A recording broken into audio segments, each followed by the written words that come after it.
সব জল্পনা কল্পনার অবসান ঘটিয়ে শেষ পর্যন্ত মুক্তি পেতে যাচ্ছেন হেফাজতে ইসলামের কেন্দ্রীয় কমিটির সাবেক যুগ্ম মহাসচিব এবং ঢাকা মহানগরীর সাধারণ সম্পাদক মাওলানা মামুনুল হক।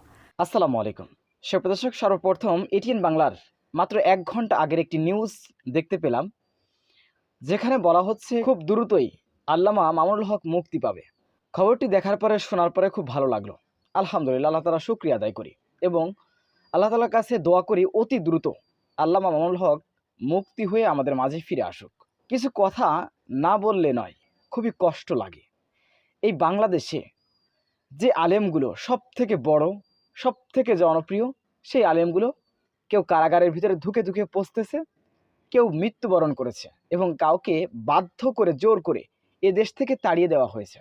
বাংলাদেশে কি সব থেকে খারাপ মানুষ এই আলেমরা? সব থেকে খারাপ মানুষ কি এরা? তা না হলে কেন তাদেরকে দেশ থেকে তাড়িয়ে দিবে, জেলে বন্দি করে রাখবে, যুগের পর যুগ জেলে রেখে পচিয়ে হত্যা করবে?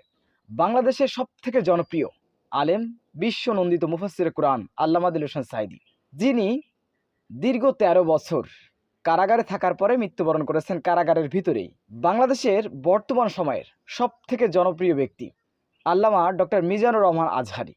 মামুনুল হকের সমস্যা আছে, আল্লামা দিল হোসেন সাঈদীর সমস্যা আছে, যুদ্ধ অপরাধী। মামুনুল হক নারী নিয়ে গিয়েছেন রিসর্টে, তার সমস্যা আছে। এই যুক্তিগুলো আমি কিছুক্ষণের জন্য মেনে নিলাম, কিন্তু আল্লামা ডক্টর মিজানুর রহমান আজহারীর বিরুদ্ধে কি কোনো অভিযোগ আছে? তার বিরুদ্ধে কোনো মামলা আছে? কি কারণে তাকে দেশ ছেড়ে চলে যেতে হলো? বাধ্য করেছে তাকে যেতে কেন? তিনি দেশে আসতে পারেন না কেন? এদেশের জনপ্রিয় আলেমরা, যারা হকপন্থী আলেম, কোরআন হাদিস থেকে সত্য কথা বলে থাকে, তারা অপরাধী হয়ে যায় বিভিন্ন সময়। এই মামুনুল হক 2021 সালে তিনি গ্রেপ্তার হয়েছেন, যখন মোদি বিরোধী আন্দোলনের তুমুল নেতৃত্ব তিনি দিয়েছিলেন। বাংলাদেশের ভাস্কর্যের বিরুদ্ধে, মূর্তির বিরুদ্ধে তিনি কথা বলেছিলেন, যার ফলে তাকে একটি রিসর্টে বাংলাদেশের কোনো একটি দলের লোকজন নিজ দায়িত্বে পুলিশের হাতে তাকে মারপিট করে একজন আলেমকে পুলিশের হাতে তুলে দেন এবং তারপরে এই মামুনুল হকের নামে অসংখ্য মামলা হয়েছে। 24টা না 26টার মতন মামলা তার নামে হয়েছে। আমি প্রথমে শুনেছি যে রমজানের শুরুতে, রমজানের ভিতরে মামুনুল হক মুক্তি পাবে, কিন্তু তিনি মুক্তি পাননি। রমজান চলে গেল, ঈদ চলে গেল, এখন শুনতেছি তিনি মুক্তি পাবে, কিছুদিনের ভিতরে তিনি মুক্তি পাবে, এরকম একটি কথা, বক্তব্য হেফাজতে ইসলামের কেন্দ্রের একজন নেতা তিনি বলেছেন, এটিএন বাংলাকে সাক্ষাৎকার দিয়েছেন। তো যাই হোক, আমরা আল্লাহ তাআলার কাছে দোয়া করি আল্লাহ তাআলা যেন অতি দ্রুত মামুনুল হককে আমাদের মাঝে ফিরিয়ে আনেন।